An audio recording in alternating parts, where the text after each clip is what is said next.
Hey everyone, Jamie here, back with JRC Mechanical, and an update on the fish ski. And just as the title says, did I ruin this thing? I don't know yet. I finally got the track and suspension I wanted.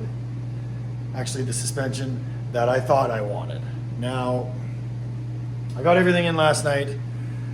Here's a late one. I was out here till about midnight. I haven't cleaned anything up. My garage is a friggin' disaster because after I found out what I had done, I wasn't sure what I wanted to do, and I got the hell out of here. So I'll have some cleaning to do if I'm not putting that thing back to the way it was. So I put a new track and suspension, and inadvertently ended up having to put some new drivers in. The track and suspension came off of a what was it, 2001-ish, I think, Arcticat ZR something, 600, 800. It's got a ripsaw track, so that's kind of why I got a little horny about that. It's got a ripsaw track. They're really good. They're light, and they have good traction. So yeah, I picked that out at our local snowmobile wrecker, and I got to work. So as it sits, everything looks all right. It sits a little nose heavy, a little high in the back, which I might be able to get over. However, it is the suspension is extremely soft compared to the previous system. And I'll show you. Now, the previous one had the dual shocks on either side, and it was quite stiff. It was good and stiff front to back. This one is really soft. I've got the rear spring set on the hardest rate, and the front coil over, I've got it cranked right to the max. There's no threads left on it. So I don't know what I'm going to do. I haven't tested it yet. That's today's adventure, but I don't think it's going to be very efficient. I don't think it's going to work very good. Another note with these newer skids compared to my old skid is that I'll just show you here. The rail at the front isn't tipped up very much. On my old suspension, I believe it was an 86, it was a 1986 suspension, it curls up a lot tighter. This one's very gradual. So what happens is, let's see if I can see here. When we push the suspension down at the back, the track comes way up. See now the little nubbins at the front there? Right there. They're actually going to be touching the track.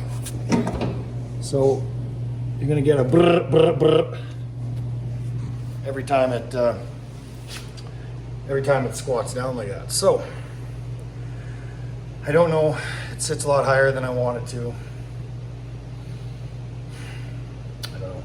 It was a lot of work to maybe have to put it back to the way it was, all in search of a little more traction. These things are fun and everything, but once you get more than 8-10 inches of snow, they dig themselves down quite a bit. So traction is definitely an issue. We'll see. I'm gonna take it for a test. Maybe I'll splice some clips in of it running and driving if I can figure out how to do that. I've done it before. I'm not good with all this splicing clips and this stuff, and it's time consuming. Anyways, there's that. That's all we've changed. It's a lot, but we've changed some stuff. Anyways, I'll figure out how to splice some clips in, and I'll let you guys know how it goes. I have a feeling we're going to be putting it back to the stock suspension. See you guys in a bit. All right, I'm back from the first test ride with the new suspension. Does it work? It actually works really good. I think maybe I was too concerned with the fact that the suspension was going to be soft, too soft, but really it's only the weight of the machine on that suspension. So you'll see my first problem is now my sled sits a little far off the ground. Well, it sits off the ground, which it really shouldn't. So, but what actually that ends up doing is, so as I'm standing in the machine, it levels out. What it wants to do as I'm riding along now is it's actually pulling the front of the sleigh out of the snow, rather than, you know, me standing up at the front like this. It normally wants to push the front of the sleigh into the snow, and it puts a lot of drag on the machine. You know, normally you stand back here like this in the deep snow and it's going to get up and get out. So yeah, what it's doing is that it's actually pulling the sleigh out of the snow. So I think all I'm going to have to do is I'll have to build a new bar for the front of the sleigh, just so it's not sitting so high up, and just so that it clears. Right now it's hitting the back. Another thing this is doing is in the deep snow, I found a few spots in the ditches where it's been blown in, and there's a good foot of fresh powder. We've had some snow over the last few days, and then what's been plowed in the ditch. So a couple feet of snow in the ditches, and being that the track is obviously it's a deep lug now, and the suspension sits so far down, when it's digging, that suspension's way down, and it's clawing for traction.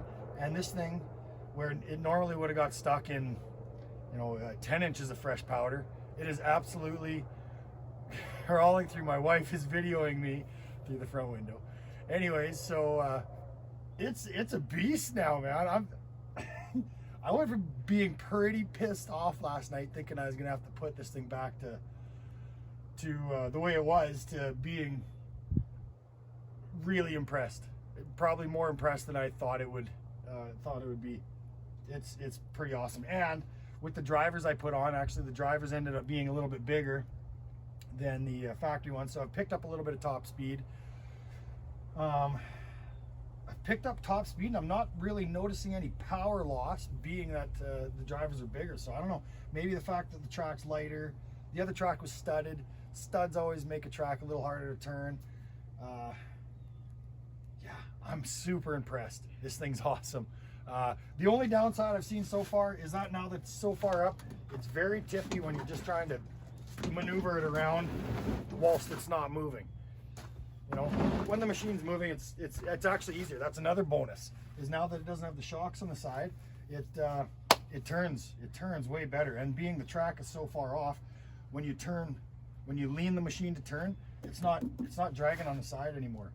So yeah, I'm very impressed. I'm very happy. So yeah, one little modification to the hitch there, and everything should be good.